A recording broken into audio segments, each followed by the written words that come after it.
मेरे चैनल हिंदी हमारी शान में आप सभी बच्चों का स्वागत है। आप सभी मेरे चैनल हिंदी हमारी शान को सब्सक्राइब करिए और बेल आइकॉन को प्रेस करिए, जिससे मेरे सभी नई वीडियो की जानकारी आपको समय समय पर प्राप्त होती रहे।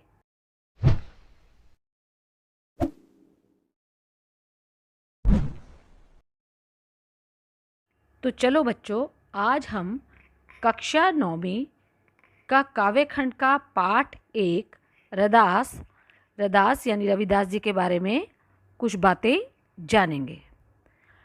रदास नाम से विख्यात संत रविदास का जन्म सन 1388 और निर्वाण सन 1518 में बनारस में हुआ था। ऐसा माना जाता है कि इनकी ख्याति से प्रभावित होकर सिकंदर लोदी ने इन्हें दिल्ली आने का निमंत्रण भेजा था।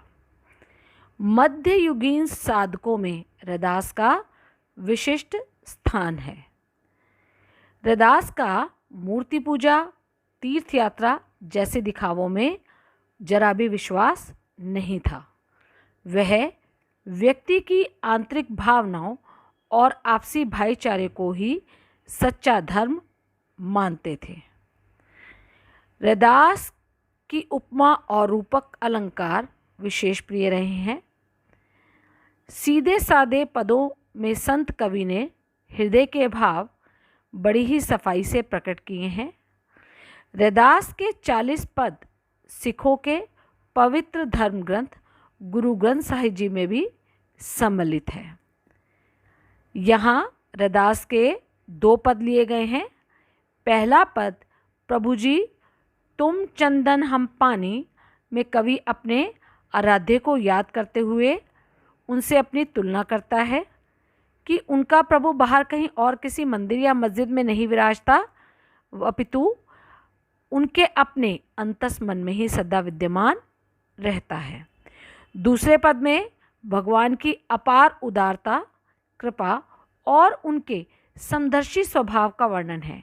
रदास कहते हैं कि भगवान ने तथाकथित निम्न कुल के भक्तों को भी सहज भाव से अपनाया है और उन्हें लोक में सम्माननीय स्थान दिया है। अब हम पाठ के प्रश्न उत्तर पढ़ना आरंभ करते हैं। प्रश्न 1, पहले पद में भगवान और भक्त की जिन जिन चीज़ों से तुलना की गई है उनका उल्लेख कीजिए। पहले पद में भगवान और भक्त की तुलना निम्नलिखित चीज़ों से की गई है: चंदन और पानी, घन और वन, मोर, चंद्र, चकोर, दीपक और बाती, मोती और धागा, सोना और सुहागा आदि। प्रश्न ख, पहले पद की प्रत्येक पंक्ति के अंत में तुकांश शब्दों के प्रयोग से नाद सौंदर्य आ गया है, जैसे पानी, समानी आदि। इस पद में से अन्य तुकांश शब्द छांटकर लिखिए। इन पंक्तियों में अन्य तुकांश शब्द हैं मोरा, चकोरा, बाती, राती, धागा, सुहागा, दासा, रदासा आदि शब्द पहले पद की प्रत्येक पंक्ति के अंत में तुकांत शब्द हैं। दूसरे पद में कवि ने गरीब निवाजू किसे कहा है, स्पष्ट कीजिए।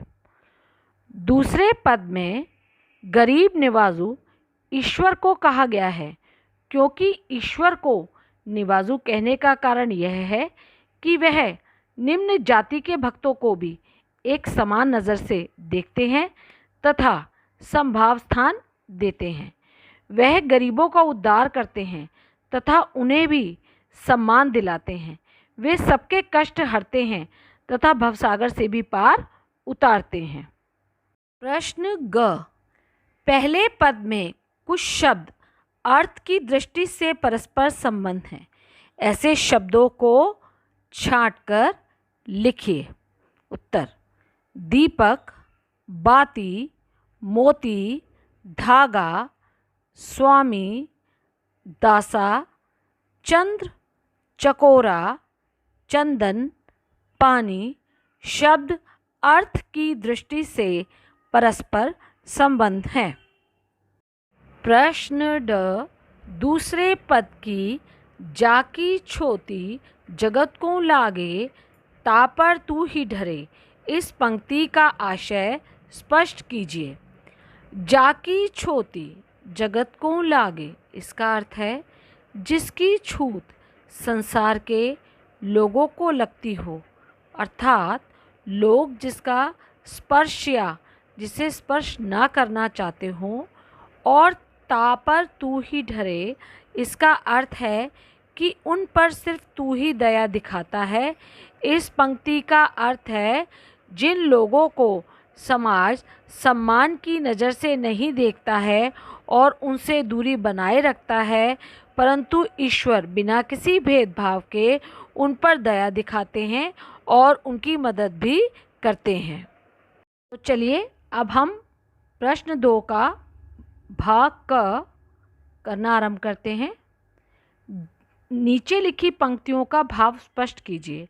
जाकी अंग अंग बास समानी, जाकी अंग अंग बास समानी, इस पंक्ति का भाव यह है कि जैसे चंदन के साथ में रहने से पानी भी सुगंधित हो जाता है, ठीक उसी प्रकार एक भक्त भी ईश्वर के संपर्क में आकर सुगंधित हो जाता है।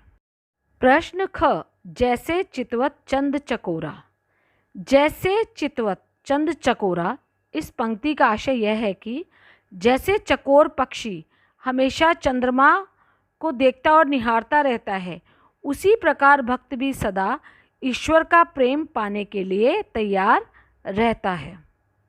प्रश्न ग, जाकी जोत बरे दिन राती, जाकी जोत बरे दिन राती, इस पंक्ति का आशय यह है कि कवि अपने आप को दिए की बाती तथा ईश्वर को दीपक मानते हैं, ऐसा दीपक जो दिन रात जलता रहता है और कभी भी नहीं बुझता।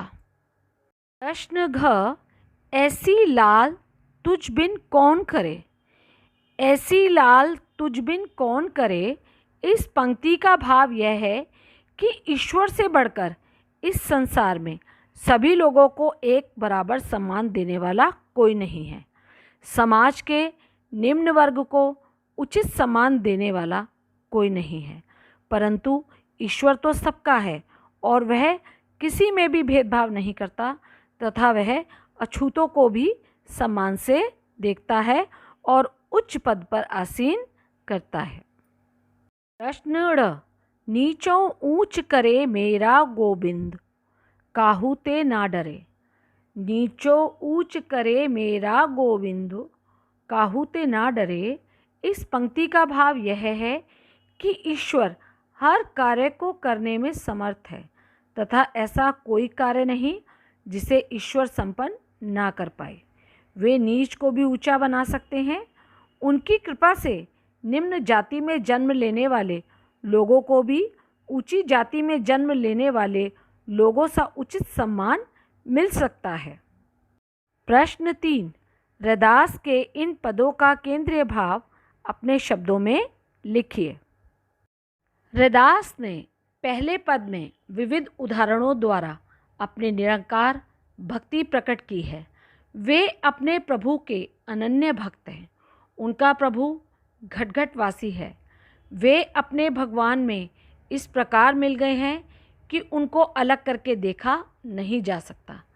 कवि ने दूसरे पद में अपने आराध्य के दीन दयालु व सर्वगुण संपन्न रूप का गुणगान किया है, जो ऊंच नीच का भेदभाव नहीं जानता तथा किसी भी कुल गोत्र में उत्पन्न अपने भक्त को सहज भाव से अपनाकर उसे दुनिया में सम्मान दिलाता है या उसे सांसारिक बंधनों से मुक्त कर अपने चरणों में स्थान देता है। नामदेव, कबीर, सदना आदि निम्न जाति में उत्पन्न भक्तों को समाज में उच्च स्थान दिलाने तथा उनका उद्धार करने का उदाहरण देकर कवि ने अपने कथन को प्रमाणित किया है।